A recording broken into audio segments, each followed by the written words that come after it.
All right, so let's continue discussing the cell's endomembrane system. These are the membranes inside the cells. We've already talked about the endoplasmic reticulum and a little bit about the Golgi apparatus, but now we're going to look at lysosomes and vacuoles as well. So let's just recap. Where are we? We're talking about cells. And remember, there's two main types of cells, prokaryotic and eukaryotic. And prokaryotic cells are more simple. They don't have membrane-bound organelles. They don't have their DNA wrapped up inside a nucleus. And they're much smaller. They're more simple, as opposed to eukaryotic cells, which can be plant or animal cells, or we'll look on the next slide, protists as well, or fungi. And notice inside they're more complex, they're bigger, and they have membrane-bound organelles inside.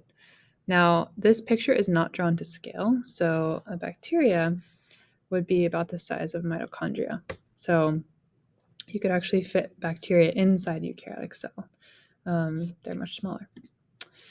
All right, so again, we're talking about the endomembrane system, which is a bunch of folds, membrane folds that are inside the cell. And we talked a little bit about why cells are so small in the last lecture. And we know that that's because the smaller size of the cell decreases the volume, but the surface area, the area outside of the cell, remains larger than the volume. And so if you were to divide surface area divided by the volume, you would get a larger number than if you had a larger cell.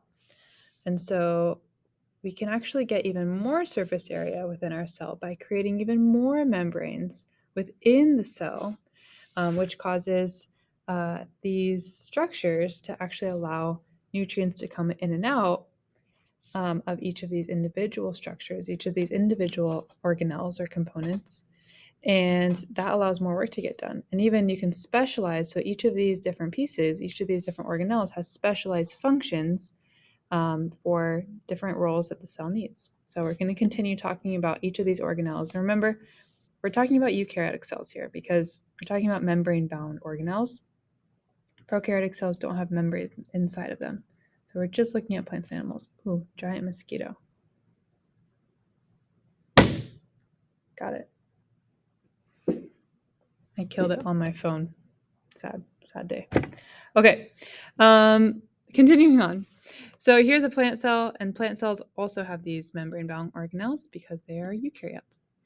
Okay, so just to recap, we've talked about the nucleus, and we know that the DNA is stored in the nucleus as chromatin. Chromatin is strings of DNA wrapped around proteins called histones. There are nuclear pores, and so the DNA can't get out, but a special molecule called RNA can get out. And once the RNA gets out, it will meet up with the rough endoplasmic reticulum, where we'll have some ribosomes on the surface, and those ribosomes will read the RNA and build a protein. Once a protein is built, the protein has many different functions in the body. Some of the proteins are used within the cell for the cell processes. Some proteins are going to be shipped out for use elsewhere. And so the rough ER will form these vesicles, these little pods here, which will then be sent to what we have here, these folds called the Golgi apparatus. We'll talk in a moment about what happens here, and then watch as eventually the new vesicles form over here if they're going to be transported out of the cell for delivery elsewhere. So let's talk about the Golgi. The Golgi is right here. Let's talk about first its function. What does it do? And we'll look a little bit at its structure. So we saw that the endoplasmic reticulum synthesizes proteins, and the Golgi is going to basically finish off the process, sort the proteins, and ship them off for use elsewhere. So if you were to think of the Golgi as like a part of the city, it would be the part of the city that's like the center of manufacturing, the creation of new things, new products. It's the warehouse where things are stored, sorted, and then shipped. So think about when you're sending out packages, maybe you have the warehouse is going to be collecting the items to send, and it's going to sort them and then ship them out to be sent. And the different cells have different amounts of the Golgi apparatus, or different sizes of the Golgi apparatus. And the Golgi is more extensive. It's larger in cells that are specialized for secretion. Let me explain. Secretion means these are cells that actually release things, release a lot of molecules outside of them. They create a lot of stuff and then release. And let's look at an example of some cells that release a lot of, or secrete. When I say secrete, it's the same thing as saying release. Secrete a lot of things. So let's look at in the brain. In the center of the brain, we have cells that make up the pituitary gland right here. And these cells are very specialized in secreting hormones. Hormones are molecules that are sent all throughout the body. And so the pituitary gland, I'm just going to focus on one here. The cells within this tissue right here, this brain tissue, are going to create something called growth hormone. So the growth hormone is going to leave the cells of the pituitary gland, and they're going to be sent all throughout the body. And they actually, these hormones are going to regulate body growth and stimulate the production of new muscles and new bones so that you can get bigger.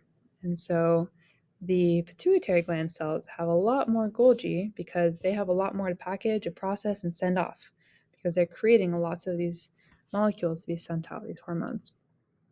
Let's look at the structure of the Golgi. So we talked about the function. What's the structure? So we see that they are a bunch of membranous sacs. So these are just a bunch of kind of folds that create little sacs. We call them cisternae. And they kind of look like a stack of pita bread. So if you took pita bread, it's like all folded inside. There's pockets inside and you stacked them up together. That's what you would find. So you can kind of see here's like a pita bread. It's got like this inside stacked on top of many in a row. There are two sides to the Golgi, the cis and the trans side. Now, the cis side receives materials from the endoplasmic reticulum. So if we look back here, the cis side of the Golgi is more near the nucleus and the ER, and it will receive the proteins. So when you think of the cis, think of receiving the material. And then the trans side, so the material will be received, the proteins will be received, and they're going to be packaged, and then the eventually will be left or let to go on the trans side. Think of that as like the part that's being transported away. So they're going to be shipping off. So the cis side receives the proteins, the trans side buds off new vesicles and ships them off for transport. Now, during the path from cis to trans side of the Golgi, the products are modified. So what will happen in the Golgi is the Golgi will actually attach other molecules, other functional groups onto the proteins to sort them, package them, and transport them so that when the proteins leave the cell, they know exactly where to go. They kind of have these tags on them to tell them where to go throughout the body. So like if you were, for example, a hormone that's being secreted from a cell in the pituitary gland, it would have a tag on it so it would know exactly where to go in the rest of the body. So think of the Golgi as like a UPS headquarters, like it's where UPS is kind of taking all its materials and sending it out. And think about now the vesicles at the end that are budding off from the Golgi are kind of like UPS trucks that are delivering out, or now they have the packages inside of them and they're going to take them to their next destination. And these packages have been tagged with like barcodes in UPS trucks, right? In the same way, these vesicles here have tags on them telling them where to go. All right, so we kind of covered all this, so I don't think I need to review it. But that, if you want to pause and look closely each step by step of the Golgi, you can see, and here's a picture under a transmission electron microscope of the Golgi. It's got a bunch of folds within it. All right, so let's put it all together. So we have the nucleus. The nucleus has DNA inside. The DNA will be transcribed into RNA. We'll talk about that later. And then it will, translate it into RNA. And then it will leave the pores. It will find these ribosomes. The protein will be created from the RNA. We'll talk a lot about that more later. And then once the protein is made, these purple pieces here, these vesicles will bud off and come up to the packaging center, the Golgi apparatus, and they will move from the cis side all the way to the trans side as they're tagged and shipped and sorted and labeled. And then eventually they'll bud off the trans side, and then they will now fuse with the plasma membrane, because remember, these are membranes. They're made up of lipids. They're made up of phospholipids. And so it will fuse together, and the stuff will get secreted or dumped out. So again, this happens in animal cells and also happens in plant cells, eukaryotic cells, not in prokaryotic cells. Okay, the next part The next organelle, the next subcellular component, are lysosomes. So let's look at the structure. So lysosomes are little membrane-bound sacs.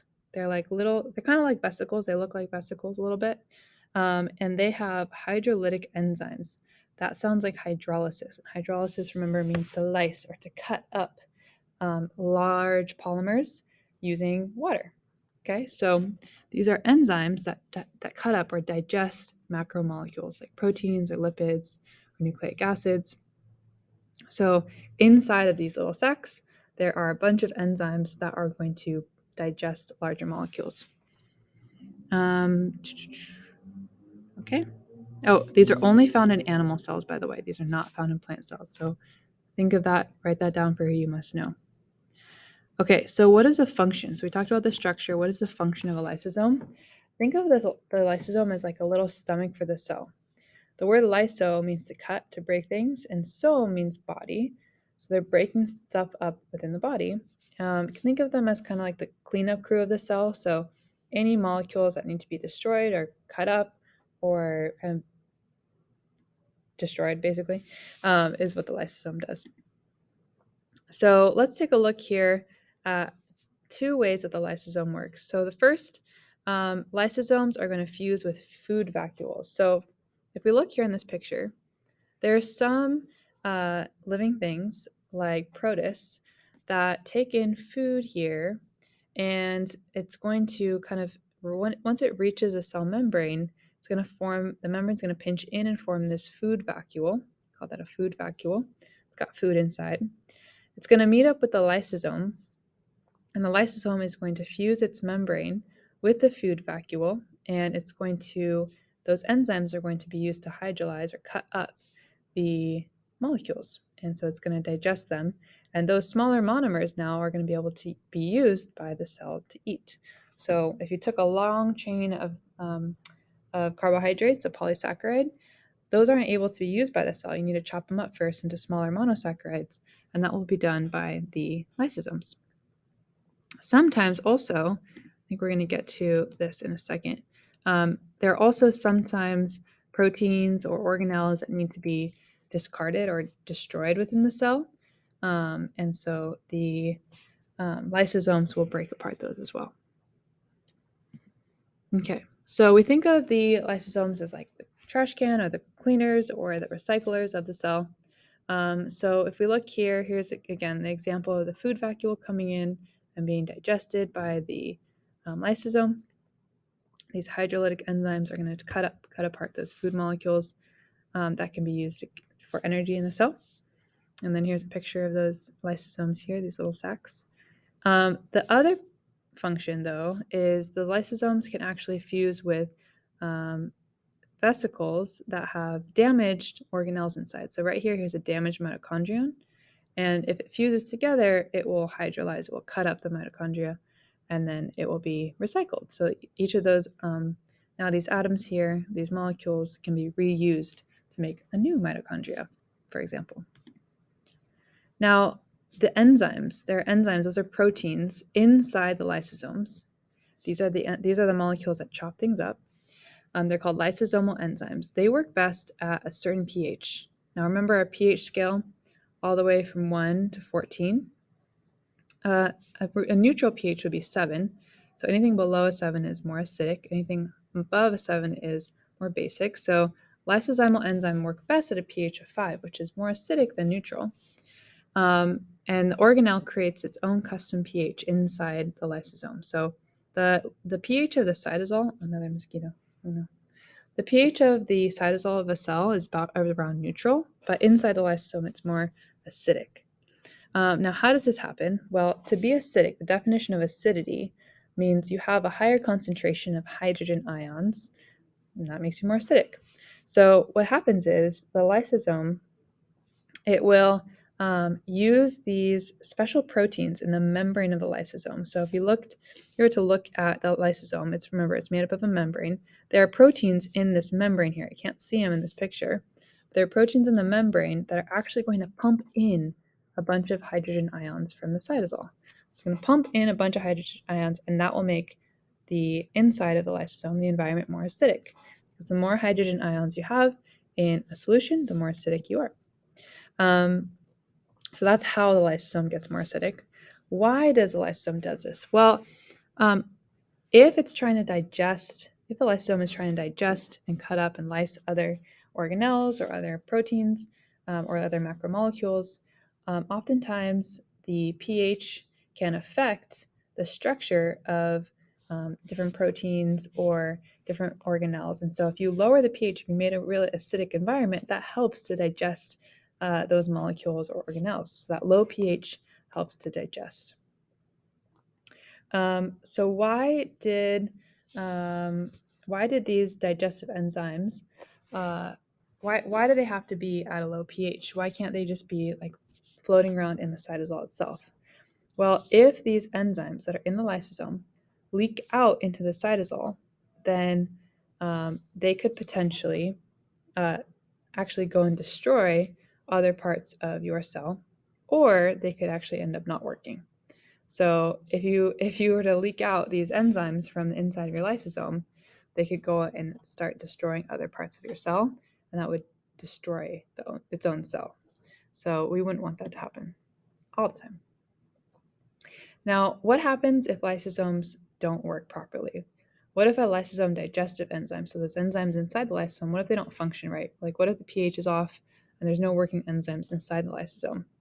Well, what happens is you wouldn't actually end up digesting certain biomolecules like a lipid or a fat or a protein. So there is a disease called Tay-Sachs disease. It's genetic, where the lysosome isn't able to fully digest certain types of lipids.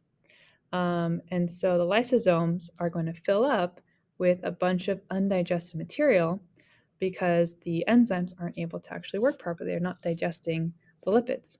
And so the lysosomes actually grow larger and larger and larger because they're filling up with waste materials, but they're not actually able to recycle it. They're not able to cut them up. It's kind of like if you think of your sink, you have like the garbage disposal that like fills up with food as you're, putting stuff down it.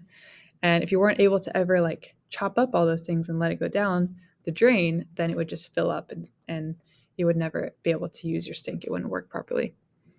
So if the lysosomes grow too big, it disrupts the cell and the organs function. So the cell wouldn't work properly, and then eventually the organs that are made up of those cells wouldn't work properly. And these diseases can be fatal. So if the lysosome isn't able to properly recycle materials, then you could have a buildup of these molecules in your cells. So Tay-Sachs disease is a buildup of lipids in brain cells. So if your brain cells aren't able to destroy lipids that it doesn't need, then there will be a buildup of lipids, and this could cause death. Now, sometimes we talked about how lysosomes, we don't want them to leak out of, we don't want the enzymes to leak out of the lysosome because we don't want other parts of the cells to be cut up or damaged. But there are times when the cell is supposed to leak, and this is called apoptosis. So this is this death of a cell, and it's programmed. So the cell knows when it's time to die, and that's when its organelles start malfunctioning, or when the cell is too old, or when the cell, we'll talk more about this later, but if the DNA gets damaged in any way, that could be really, really bad for the cell. So it will have planned time to die. So there's a critical time where it programs itself to destroy itself. It has this auto-destruct mechanism. So again, some cells have to die in an organized fashion, especially during development. So it's good for cells to die sometimes. For example, when you're developing in the womb, the space between your fingers, there's actually skin that develops in between your fingers. And a certain part of development, there's a time where there's a trigger for those cells, those skin cells between each of your fingers to start to die so that those cells can be removed. Now, your cells typically have this like apoptosis signal, like it's time to destroy the cell. But if the cell doesn't have the ability to die, then this could actually enable the growth of many cells, and the cell could just divide and keep dividing and dividing and dividing. And this is how tumors are created. So if the cell isn't able to kill itself and it keeps dividing, then that's cancer. That leads to cancer. So again, here's a fetus developing 6 weeks. You can see like the fingers are kind of fused together. And as the development comes along, the apoptosis of skin cells between each finger will trigger cell death, and then you will have space in between. But there's a syndrome called syndactyly, which means sometimes that doesn't happen properly, and you have like webbed fingers or webbed toes. All right, so the next piece of the endomembrane system are vacuoles. And again, we've kind of touched on this, but these are the little carrier ships or transfer ships between like the cell membrane to the Golgi, or from the ER to the Golgi. And there's a few different types. So the first are food vacuoles. So here we can see a food vacuole. And these are little ships that bring in food from outside the cell, and they can be used for energy inside. And here, what happens is these little vacuoles will fuse with the lysosomes, and the lysosomes will chop up the food and prepare it for the cell. This is called phagocytosis, when the cell will be eating something outside of it. So it'll consume something from the outside. Okay, and phago means like food, and cyto means cell. So it's a cell eating food, basically.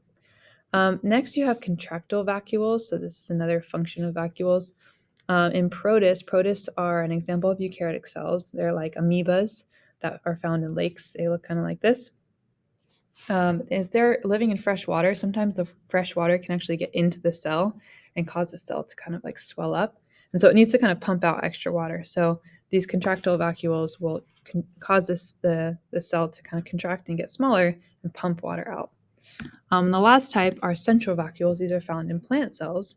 And the central vacuole is like a big water balloon in the center of the plant cell. And when it fills up with water, because the cell wall of the plant is so rigid, it's really hard to move. When the balloon fills up, it will make the cells like really, really sturdy. So that's why when you water your plants start to stand up really tall, and their stem stands up really tall because the central vacuoles are filled with water, and that gives the cell its shape. But if the central vacuole doesn't have enough water, like if you forget to water your plants, the cell will not have enough water. The central vacuole will become smaller. The plant will start to wilt. Okay, so once again, putting it all together, you can skip this if you got it down, but here's the nuclear envelope. It's connected to the rough ER, which, remember, there's also some smooth ER, which processes and detoxifies things as well.